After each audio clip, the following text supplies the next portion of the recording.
বেশ অনেক মাস পর আবারও একটা ন্যাসের কন্টেন্ট নিয়ে ফিরে আসলাম। হয়তোবা 2 মাস আগে একটা কন্টেন্ট করছিলাম, ব্র্যান্ডেড ন্যাস নেবেন নাকি কাস্টম ন্যাস নেবেন। তারপরে কমেন্ট বক্সে ভরে গেছে যে ভাই একটা কাস্টম ন্যাসের ভিডিও দেন, অনেকদিন তো দেখি না। সো আজকে হাজির হয়ে গেলাম একটা কাস্টম ন্যাসের ভিডিও নিয়ে। বাই দ্য ওয়ে, এই ন্যাসটা আমরা একটা স্টুডিওর জন্য করতেছি। সো তারা মেইনলি একটা ভিডিও এডিটিং স্টুডিও, তাদের কন্টেন্ট রাখার জন্য আর কি এই সার্ভারটা করা। সো অ্যাজ ইউজুয়াল যেহেতু ভিডিও এডিটিং এর কাজ করবে, এখানে মেইন প্রায়োরিটি হইতেছে যে highest capacity plus highest read write speed, যেটা আপনার ব্র্যান্ডেড নেসে পসিবল না। সো চলুন শুরু করি।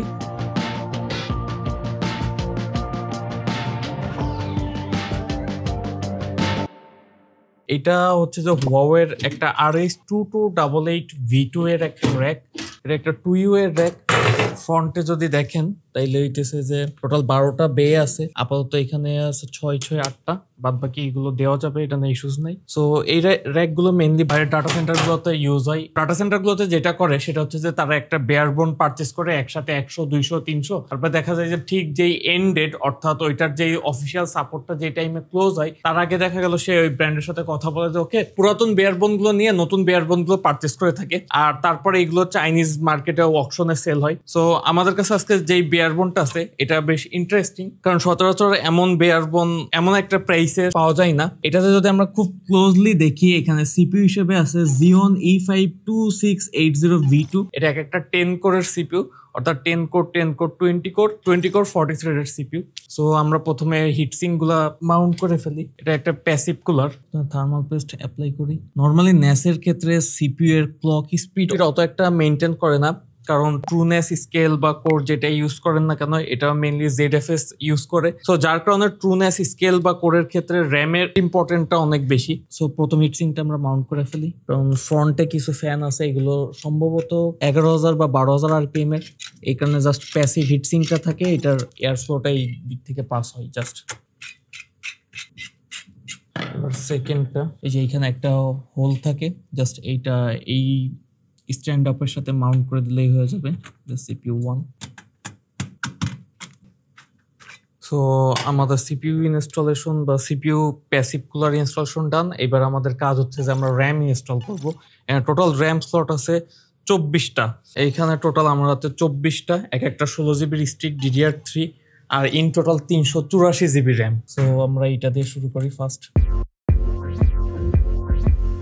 1 2 3 4 5 6 7 8 9 10 11 12 13 14 15 16 17 18 19 20 21 22 23 24।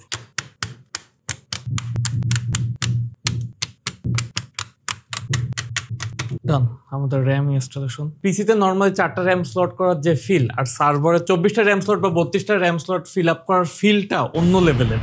সো আমাদের র্যাম ইনস্টলেশন যেহেতু শেষ, আমরা এই যেই কভারটা আছে, সো এটা মেইনলি এয়ার ফ্লো ডিরেকশনের কাজ করে। এখানে টোটাল 4টা ফ্যান আছে, 4টা ফ্যানের থ্রুতে 2টা CPU 1 আর বাকি 2টা CPU 2 তে কাজ করে। প্লাস এই পাশে যে পাওয়ার সাপ্লাই আছে, প্লাস এইখানে যে OS SSD আছে, এগুলোর কুলিংও ইনশিওর করে থাকে। এইবার মূলত আমরা পাওয়ার সাপ্লাইটা ইনস্টল করব। এইটা 80+ প্লাটিনাম পাওয়ার সাপ্লাই। এটা একটা 750 ওয়াটের 2টা।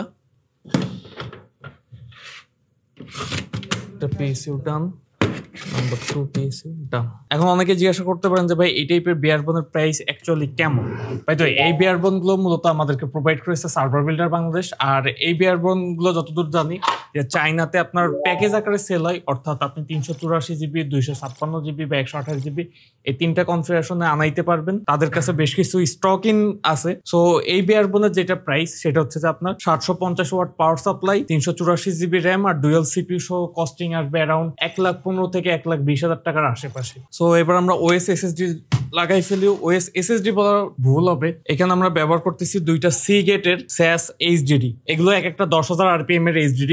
মেইনলি এর আগের বেশ কয়েকটা ভিডিওতে আমরা SATA SSD ইউজ করছি, consumer grade SSD। But problem হচ্ছে সার্ভার যেহেতু 24/7 চলে, আপনার যেই 256 বা 128GB যে SSD গুলো আছে ওইগুলো TBW থাকে ম্যাক্সিমাম 150 TBW বা 200-250 TBW। দেখা যায় যে জাস্ট 1 বছরের মধ্যে এই TBW গুলো খুব কুইকলি শেষ হয়ে যায় আর আপনার OS ড্রাইভটা ডেড হয়ে যায়। বেস্ট সলিউশন হচ্ছে এই টাইপের SAS HDD ইউজ করা। করা, কজ এগুলো লংজিভিটি অনেক বেশি কম্পেয়ার টু আপনার consumer grade SATA SSD। But আপনি যদি এন্টারপ্রাইজ গ্রেডের SAS NVMe SSD গুলো ম্যাচ করতে পারেন চাইলে ওইগুলো ইউজ করতে পারেন। দেখা যায় যে ওইগুলোর প্রাইস একটা 500 GB প্রাইস হয় 6 থেকে 7,000 টাকার আশেপাশে। সো আমরা সেকেন্ড OS এই জিনিসটা ইনস্টল করে ফেলি। এই দুইটা ড্রাইভকে আমরা মূলত RAID 1 করব। RAID 1 মিন্স মিররিং, অর্থাৎ আপনার একটাতে যে ডাটা থাকবে সেম টু সেম ডাটা আর একটাতে রেপ্লিকেট হবে। সো আমাদের রাইজার কার্ডটাকে এবার ইনস্টল করে ফেলি, যেহেতু আমাদের ইনস্টলেশনের কাজ সব শেষ। এখন এই টাইপের কাস্টম বেয়ারবোনের যে সবচেয়ে বড় ফ্লেক্সিবিলিটি সেটা হচ্ছে যে আপনার নেটওয়ার্ক কার্ডের আপগ্রেড। এখানে টোটাল 1 2 3 4 5 টোটাল 5টা PCIe X8 স্লট আছে।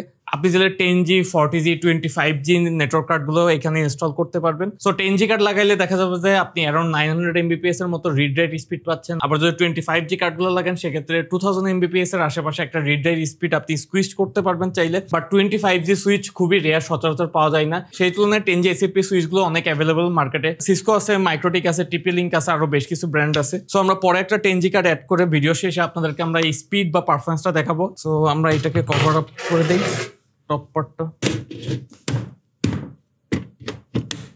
1 2 3 4। সো টপ পার্টটা লাগানো ডান। এবার হচ্ছে ড্রাইভ।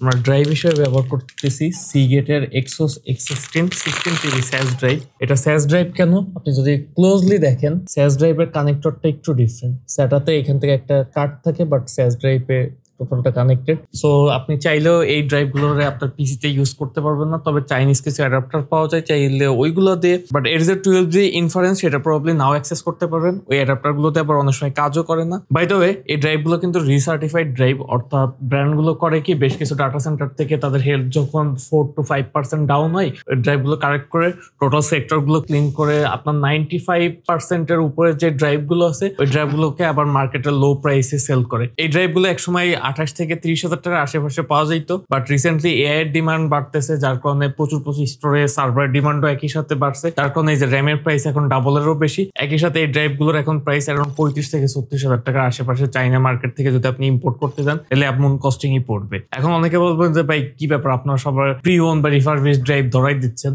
আমার কথা হচ্ছে যে ভাই এই ড্রাইভ যদি আপনি ব্র্যান্ড নিউ কিনতে যান তাহলে এই ড্রাইভের কস্ট পড়বে অলমোস্ট 90 থেকে 1 লাখ টাকার আশেপাশে। এখন আপনার যদি বাজেট থাকে তাহলে ঠিক আছে 1 লাখ টাকা দিয়ে আপনি একটা 16TB কিনবেন, আর যার বাজেট নাই সে 1 লাখ টাকা দিয়ে 3টা 16TB ড্রাইভ কিনবে। It's normal. এখন সবকিছু ডিপেন্ড করতেছে আপনার বাজেটের উপরে। এখানে কাউকে জোর করে দিয়ে দেওয়া হচ্ছে এমন না। সো আমরা এটা টোটাল 4টা ইউনিট ইউজ করতেছি। এর মানে হলো টোটাল 64TB দুইটা। এটা আমাদের থার্ড ওয়ানটা আমরা স্ক্রু করে ফেলি। অনেকের কোশ্চেন থাকে যে ভাই সার্ভারে SSD ইউজ করলে বেটার হতো না? হ্যাঁ অবশ্যই SSD ইউজ করলে বেটার হইতো, বাট 15TB বা 16TB যেসব SSD মার্কেটে অ্যাভেলেবল আছে ওইগুলো ব্র্যান্ড নিউ কিনতে গেলে আপনার একটা 16TB QXR কিছু আছে SSD SAS SSD, ওইগুলোর কস্টিং পরে আপনার অলমোস্ট 2 লাখ টাকার কাছাকাছি। আপনার 8TB রিসেন্টলি আমরা একটা প্রজেক্টের জন্য 8TB প্রাইস নিয়েছিলাম। সো ওইটার প্রাইস পড়ছিল আপনার 1,75,000 খালি একটা brand new SAS SSD drive. So আপনি যদি প্রাইস টু পারফরমেন্স হিসাব করেন তাইলে আপনি হয়তো বা দিন শেষে হার্ড ড্রাইভেই থাকবেন, SSD তে যাইতে যাবেন না প্রাইসের কথা চিন্তা করলে।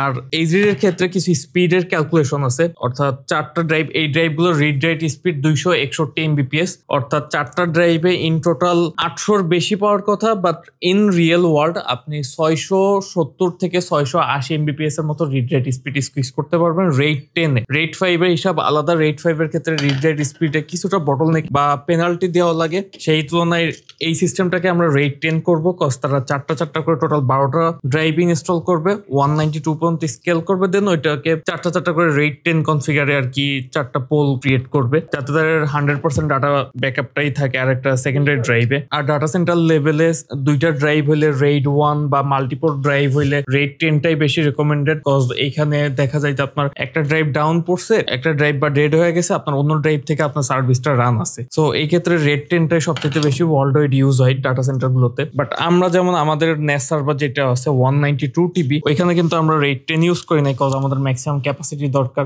আর আমরা গরিব তো ভাই, 192TB যদি আমি RAID 10 মারি তাহলে কত 96 টেরাবাইটে আসবে। এই কারণে আমরা RAID 5 মারছি আর 2টা রিডান্ডেন্সি ড্রাইভ রাখছি, 3টা রিডান্ডেন্সি ড্রাইভ রাখছি। ফাইনাল স্টোরেজ ক্যাপাসিটি হয়েছে 132 কি 134 টেরাবাইটের আশেপাশে। সো আমাদের লাস্ট হার্ড ড্রাইভের স্ক্রু করা টান। এখন আমরা ড্রাইভ গুলোকে ইনস্টল করে ফেলি। প্রথমে 0 drive, then 1, then 2 and last 3.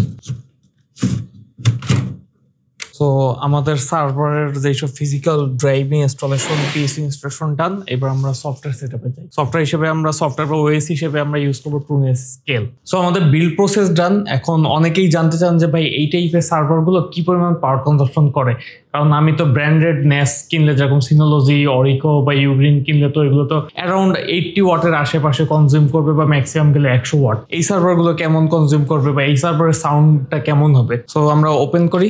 সার্ভারটা totally হচ্ছে যে ইকোফ্লোর সাথে কানেক্ট করছি। হ্যাঁ, এখানে সার্ভারের পাওয়ার আসছে। আমরা যদি এইখানে দেখি, এখানে ওয়াটেজটা আস্তে আস্তে কাউন্ট হচ্ছে। এবার আমরা সার্ভারটাকে যদি স্টার্ট দিই, একটু টাইম নেবে ফাস্ট বুটে। হ্যাঁ, আমরা সার্ভারটাকে পাওয়ার ওপেন দিছি। আপনারা দেখতে পাচ্ছেন যে অ্যারাউন্ড 170 ওয়াট, 186 ওয়াট, 200 ওয়াট পর্যন্ত পাওয়ার কনজিউম করছে ফার্স্ট বুটে। দেখা যাক বুট হওয়ার পরে এটার পাওয়ার কনজাম্পশন কোথায় আসে। পাওয়ার কনজাম্পশন হঠাৎ আবার কমতেছে, এখন আছে কত 175 এ আসছে। সো এখানে আমাদের ড্রাইভগুলো সবগুলোই পাইছে। সো এখানে এই যে 14.55 টিবি, মানে কি পাই 16 টিবি ড্রাইভ নিয়ে যদি আমার 2 টিবি বা 1.5 টিবি অলমোস্ট লস থাকে। আর ওএসটা আমাদের লজিক্যাল ভলিউম হিসেবে শো করছে, যেহেতু রেড 1 করা। এই যে আমাদের ট্রুনেস স্কেল আমরা সেট আপ দিয়েছি। তো এখন ট্রুনেস স্কেলে বুট হবে। এখানে একটা হ্যাকার ভাইব পাওয়া যায় ট্রুনেস স্কেলটা যখন বুট হয়। সো আমাদের ওএস ইনস্টলেশন আর বুট আপ কমপ্লিট। এখন এই আইপি দিয়ে আমরা এখন ব্রাউজার দিয়ে হিট করবো এটা ড্যাশবোর্ডে যাওয়ার জন্য।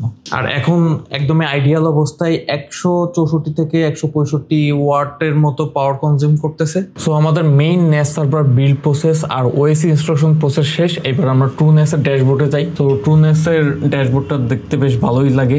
আপনার এইখানে আপনার সিস্টেম ইনফরমেশন, তারপর এই যে সিপিইউ, আমাদের যেহেতু 20 কোর 40 থ্রেডের একটা সিপিইউ ইনস্টল করা হয়েছে। সো এখানে যে 40 থ্রেড, সিপিইউর এখন টেম্পারেচার আছে 42 ডিগ্রি। আর এখানে টোটাল আমাদের 384 জিবি র্যাম। আর এখানে আমাদের মেইন পোলটা আমরা মেইনলি রেড G2 করছি। রেড G2 অ্যাকচুয়ালি কখনো যদি আপনার দুইটা ড্রাইভ ফেলিয়ার হয়, সো আপনার ডাটা রিবিল্ডে সেটা হেল্প করবে। এখানে 4টা গিগাবিট ইন্টারফেস দেখতে পাচ্ছি যেগুলো ডিজেবল। এটার মেইন রিজন হচ্ছে যে আমরা একটা 10G নিক ইনস্টল করছি। এই যে এখানে 10G SFP নিক। সো এবার আমরা একটা ডাটা ট্রান্সফার টেস্টে যাই। অলমোস্ট 1.03 GBps এর ডাটা কপি হচ্ছে, এবং কনস্ট্যান্ট 1 GBps ধরে আছে স্পিড। ওকে, আরেকবার ট্রাই করি। টোটাল আমাদের ফাইল সাইজ হচ্ছে যে অ্যারাউন্ড 18 GB। সো আমাদের কনস্ট্যান্ট রিড রাইট স্পিড আমরা পাইতেছি যে 1 GBps। এই কনস্ট্যান্ট স্পিডের মেইন রিজন হচ্ছে যে র্যাম, কারণ ট্রুনেস কোর বা স্কেল যেটাই ইউজ করেন না কেন সেটা প্রচুর র্যাম কনজিউম করে থাকে। আপনি যদি এখানে 128 GB র্যাম নিতেন তাইলে হয়তো বা 600 MBps এর মতো একটা স্পিড পাইতেন। বাট যেহেতু আমাদের 384 GB র্যাম আছে, আপনার ট্রুনেস করে কি র্যামগুলোরে একটা ZFS ক্যাশ হিসেবে ইউজ করে, যার কারণে এই লেভেলের স্পিড আমরা পেয়ে থাকি। সো আজ এই পর্যন্তই, দেখা হবে নতুন কোনো একটা নেস সার্ভার বিল্ড ভিডিওতে। আল্লাহ হাফেজ।